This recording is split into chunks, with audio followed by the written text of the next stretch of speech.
Thousands of dollars in losses, dozens of disappointed families. Our investigation brings us here to Wake County, North Carolina, where the owner of Rikon Service Dogs, Mark Mathis, faces 40 criminal counts. You'll do anything for your kid. What my daughter needs is more important. Rebecca Peluso is just one parent of many who put her trust into Rikon Service Dog owner Mark Mathis, but found out too late that it was woefully misplaced. He said he was North Carolina certified, no such thing. And autism specialist for service dogs, no such thing. So he lied blatantly. It's a sentiment echoed by Jerry Morris. He too was searching for a service dog for his 11-year-old son, Jeremy. My son has a condition called moya moya that caused him to have several strokes at the young age of 10 months old. It caused him to have severe disabilities and delays. The strokes caused cerebral palsy, autism, as well as cognitive delays.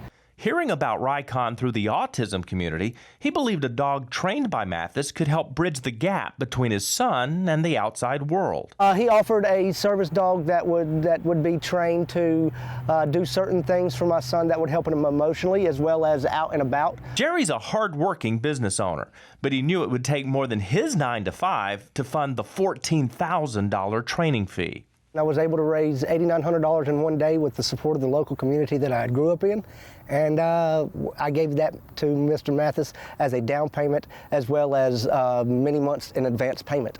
Jerry was told by Mathis that the training could take as long as a year and a half, but within the first few months, Jerry's faith in Mathis began to wane. He started demanding money, and I gave him more money, and I started putting my foot down and saying, this is not right, and that's when the dog was voluntarily surrendered due to non-payment. Jerry says he later found out Mathis gave that dog to another family who returned their first dog back to Rikon. And it was his way to get a replacement for them. He had to take my dog out of my hands. Jerry never did receive a refund. Some people received at least something for their money. I received nothing. And while Rebecca did get a dog, she says the attention Puzzle demanded brought on more stress. Tried working with her, trying, and it was not a good situation. It was a horror story. So we had to look to rehome the dog. Jennifer Arnold trains golden retrievers for people with physical disabilities and special needs at Canine Assistance in Milton, Georgia. She says a lack of regulations makes the industry ripe for ripoff. Fraud, or at least the perception thereof, has been a real problem in the service dog world for some time now. Without national guidelines to educate both trainers and families needing service dogs, oftentimes there are unrealistic expectations of what dogs can do. If their impression was that they were going to get Lassie and Rin Tin Tin, and that no further work would be necessary on their parts, and that the dog wouldn't let their child leave the yard, etc., it's not going to happen.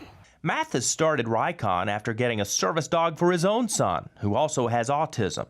It was his personal connection with the autistic community that convinced many parents that he was legit. Seemed to have his heart in the right place, and it seemed like he knew what he was doing and was passionate about it. But experts say it takes much more than passion to properly educate both the animals and the families who adopt them. When somebody just pays for a dog and the dog gets delivered, and there's no continuing education for the family and there's no support for the dog, that really doesn't work at all. And that lack of follow-through didn't work for dozens of families, both in the U.S. and abroad, whose complaints led to a 42-count indictment by the North Carolina Attorney General's office for obtaining property by false pretense. Mathis is out on bond while he awaits trial, and despite still living in the Raleigh area, he's not easy to find. This beautiful home in Apex, North Carolina is Mark Mathis's last known address. Before we could even knock on the door, neighbors told us he had moved. Apparently, we're not the only investigative team trying to get some answers. But those answers may not come for a while, as the pandemic has put court proceedings on hold, forcing many families to move forward with their lives without resolutions. Rebecca has a new service dog, this time a golden retriever that needs more education. As for Jerry's family, he doesn't believe another dog is the answer. Now I'm hoping that he wears an orange jumpsuit for quite a while. We'll keep you up to date on the status of the criminal case against Mark Mathis.